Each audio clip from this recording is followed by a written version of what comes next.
پہلے زمانوں میں بادشاہوں کے دربار کیسے ہوتے تھے، ان کے درباری اور اندر کا ماحول کیسا ہوتا تھا۔ بادشاہوں کے ٹھاٹ باٹ ہماری نسل اپنی آنکھوں سے کبھی مشاہدہ نہیں کر پائے گی، لیکن مرزا تصدق حسین عرف صدق جائسی نے برصغیر کے آخری دربار کا آنکھوں دیکھا منظر اپنی کتاب دربار دربار میں پیش کیا ہے۔ یہ حیدرآباد دکن کے آخری نظام میر عثمان علی خان کے دربار کی کہانی ہے۔ صدق جائسی ان کے صاحبزادے معظم جاہ کے مصاحب تھے۔ یہ ایک ایسا دربار تھا جس میں جوش ملیح آبادی، اختر مینائی، نواب اختر یار جنگ، شوکت علی خان فانی بدایونی اور ماہر القادری جیسے شعراء بطور درباری شاعر ملازم تھے۔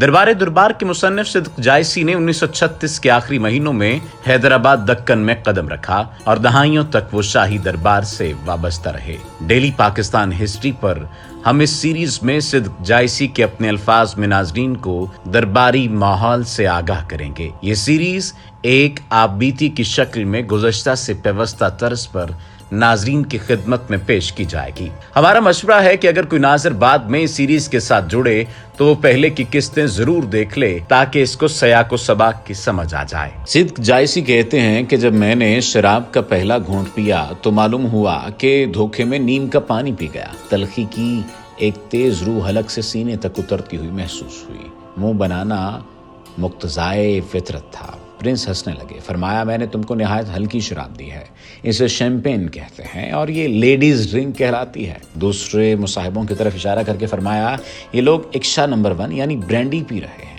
یہ تیز ہوتی ہے۔ چونکہ تم عادی نہ تھے اس لیے میں نے شیمپین سے ابتدا کی۔ اس جگہ ایک قابل ذکر بات بتانا بھی ضروری ہے۔ اوائل عمری میں قاضی میر محمد صاحب نے میرا زائدشہ بنایا تھا، جس میں من جملہ اور پیش قیاسیوں کے ایک پیش گوئی یہ بھی تھی کہ ایک دن شراب بھی پیو گے۔ میں نے اس وقت برا مانا تھا، مگر قاضی صاحب نے یہ کہہ کر معذرت کی تھی کہ میں تو وہ بات کہتا ہوں جو تمہارے ستاروں کی رفتار کہتی ہے۔ بات گئی گزری ہو گئی، لیکن مدت کے بعد وہ پیش گوئی پرنس کی خاص محفل میں پوری ہوئی۔ کچھ دیر کے بعد میں نے نشے کی کیفیت کو بھی محسوس کیا۔ اس میں شک نہیں کہ عارضی مسرت ضرور ہوئی۔ خدا کر کے 12 بجے دور جام ختم ہوا، لیکن اس عرصے میں کمو میاں برینڈی کے 10 لبریز گلاس ختم کر چکے تھے۔ دونوں آنکھیں ان کی سرخ تھیں، آواز میں ایک طرح کی بھراہٹ پائی جاتی تھی، لیکن اب بھی ہاتھ جوڑ کر پرنس کی بات کا جواب دیتے تھے۔ اس کے علاوہ دوسرے جلیسوں نے بھی 5 6 ساغر لنڈائے تھے، مگر کیا مجال جو کوئی بہکا ہو۔ سب کے سب آداب دربار کے اسی طرح پابند تھے جیسا میں ہوش و حواس کے عالم میں ان کو دیکھنے کا عادی تھا۔ اس سے میں اس نتیجے پر پہنچا کہ جو لوگ شراب پی کر بدمستی کرتے ہیں اس بہکنے میں بڑا دخل تشنع اور بناوٹ کو ہوتا ہے۔ اب پرنس کے اشارے پر معز اور بندو نے ساز سنبھالا اور سرکاری مشاعرہ شروع ہوا۔ ادھر پرنس نے مجھے یہ کہہ کر مخاطب فرمایا، صدق آج تم اکیلے ہو لیکن ایک ایک شعر پر تڑپ اٹھو تو سند ہے۔ میں نے بھوک کا خیال چھوڑ کر شعر ہی پڑھنے میں مصلحت دیکھی۔ مصیبت یہ تھی کہ فانی بھی نہ تھے، وہ ہوتے تو کچھ وہ کہتے کچھ میں کہتا۔ آج تو مجھے ہی پوری محفل کا پارٹ ادا کرنا تھا۔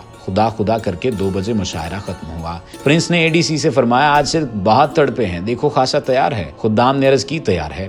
پرنس اٹھ کھڑے ہوئے، مجھے حکم ہوا کہ ہاتھ منہ دھو کر آ جاؤ۔ خاصے پر پرنس نے فرمایا صدق مہمان عزیز کی خاطر آج خاصے میں تم کو قدر تکلف نظر آتا ہوگا، اسی مجبوری سے خاصے میں اتنی دیر ہوئی، لیکن میں یہ کیوں کر گوارا کرتا کہ حسب معمول گھر میں جو دال دلیا تیار ہو وہ ان کے سامنے رکھا جائے۔ مہمان کی تواضع کے احکام ہر مذہب میں موجود ہیں۔ پرنس نے خوش دلی سے میرے جملے کو دہرایا، پھر فرمایا مثلاً میں نے عرض کیا مہمان حسین قابل عزت ہے جدھر جائے، آنکھوں میں ٹھہر جائے کہ سینوں میں اتر جائے۔ پرنس نے فرمایا دوسرے مصرے نے شعر کو بہت بلند کر دیا ہے، پھر پڑھو۔